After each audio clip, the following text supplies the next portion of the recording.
Hey, what is going on, everybody? I'm Noah from TechnoBuffalo.com, and this is the Sony Internet TV with Google, the 46-inch version, and I am here to show you the new version of Google TV. Sony was kind enough to send me this TV as a loaner. There I am in the reflection. What's up? I'm the guy behind the tripod. Happy holidays. Whatever you celebrate, whatever you don't, happy holidays. I'm in my living room. You can see behind me the curtains and you don't care about that stuff, right? Fine. Sony was kind enough to lend me one of these 46-inch TVs.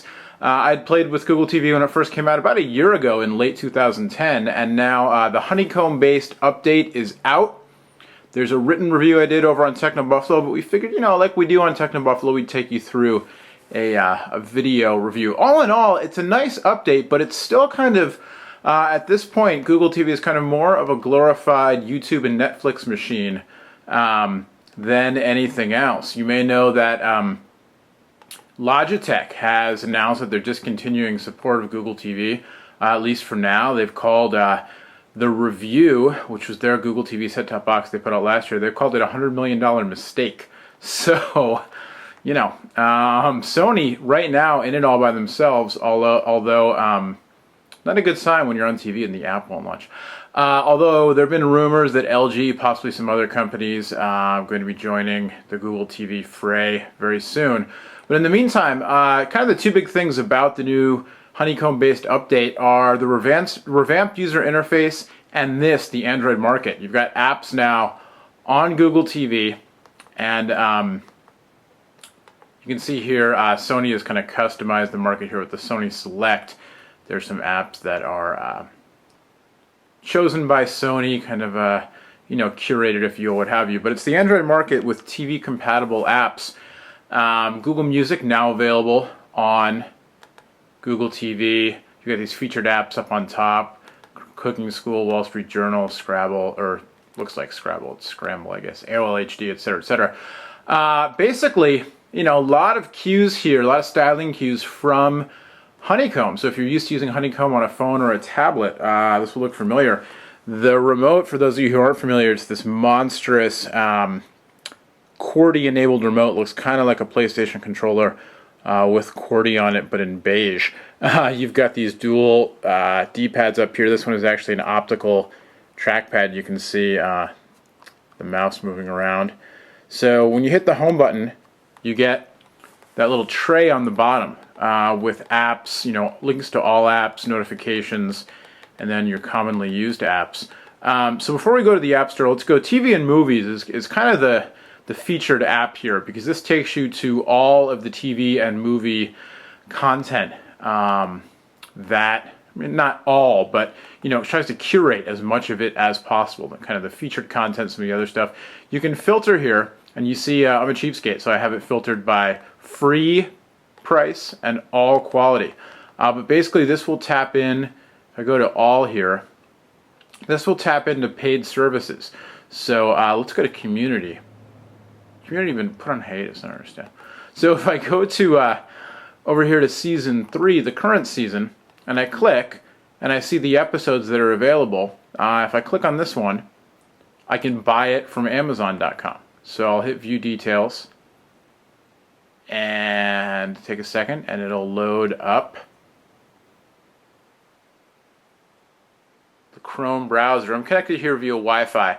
This set has both wired and wireless connections on Ethernet and Wi-Fi. I'm connected via Wi-Fi, and so you can see over here on the right, if you follow the cursor, I can buy this episode for $1.99, or I can buy a pass for it.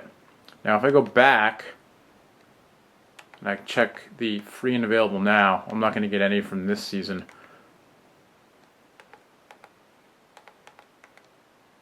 None at all. Alright, let's go back. Let's find something that is available for free. So you've got Amazon, you've got some other, try to find another place to buy episodes from just to show you. Modern Family, that's also on Amazon. Yeah, we're just going to see Amazon. Sons of Anarchy. Where can I buy this? Amazon. So mostly through Amazon. You also get, you're not going to get it obviously with the current season stuff, but let's go back a little bit.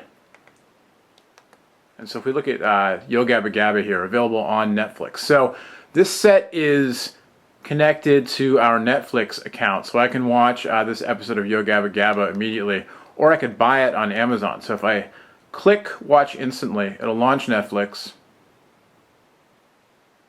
There I am in the background, the reflection. See, I'm still here. I'm with you for the whole video. I'm not going anywhere. I guess I could dance around while this is loading, and you could see my reflection dance. It's probably better than actually watching me dance. So there you go. If I go to Yo Gabba Gabba, I go to the Netflix version rather. It takes me to the Netflix app, and I can hit play, and it'll load up if you have a compatible Netflix account, which you have to pay for separately. So like I said, you know, it's a great, the Netflix interface is really pretty nice. We don't need to watch Yo Gabba Gabba. Go back. Now I can also hit the search button, and I can search for something. So let's search for the Bill Murray classic Meatballs. And we'll go to all TV, movie, and video results. Now it's a little weird because sometimes, you know, I think that it's going to the TV app, but then it looks like it was going to the Chrome browser, but actually it is the TV app, so I don't know. But here, Google TV, this is one of the best features, I think, of the service, which is not only that app, but also anytime you hit the space bar, or the magnifying glass button, rather, the search button on the remote next to the space bar, you can search. And you can search the web, but you can just search for TV and video results. So, don't have Bill Murray and Meatballs. There it is. So that's on YouTube. But up here, we've got Cloudy with a Chance of Meatballs, Meatballs Part 2. Does not live up to the to its predecessor, that's for sure. We go rent, again, Amazon. It's basically an Amazon machine. I said it was a Netflix and YouTube machine. That's just because I don't rent stuff through Amazon, but it's really an Amazon machine. Let's go on YouTube. So it'll launch. You can launch it using Chrome, or YouTube will launch the YouTube app. And you see up in the corner there, type to search. So I could just start typing right now, search for a different video. But instead we're going to wait for it to load. Do the waiting dance. Do the waiting dance. We're going to dig it. Going to dig it. I was watching Yo Gabba Gabba the other day with a friend of mine has a 3-year-old, and they did a dance. It was the dog, and they had to do digging. Well, you can't see me now in the reflection, but it was funny. Trust me. So I can go through and I can watch. All right. So I can go and I can watch other YouTube videos, do all that good stuff. And then I can go back and search the web at large for Meatballs, and now it fires up the Chrome browser. So you've got a full Chrome browser in here, and I can go up to the URL bar and I can type in Techno Buffalo, and I can load up technobuffalo.com.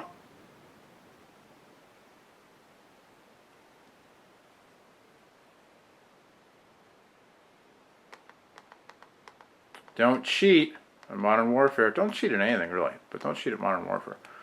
So I'll scroll up to the top here, and you can see the performance a little bit pokey in the browser, you know.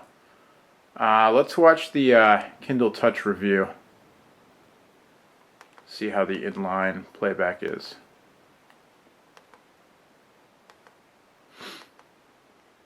You can see in the bottom right, though, basically it's part of why the performance is a little pokey, is that it's waiting for all of the ad tags and all that kind of stuff. The content's ready to go.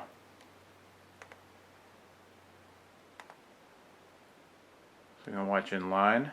What's up, everyone? John Rettinger. Oh, that mellifluous voice of John Rettinger. Can we go full 1080? Dare we? To 1080p TV, let's see what happens. John Rettinger from Techno Buffalo here with a full review there you go. Of the Amazon full 1080p There are a lot right from of the website. Kindles available this holiday season. Alright, so there's a little look at the browser coming from the YouTube app, and things kind of, you know, flow pretty seamlessly. Less confusing for me to move around this version of Google TV than the first version. We'll go back to the market here, and this is, like I said, the other big thing besides the revamped UI UX on the new Google TV release is the market.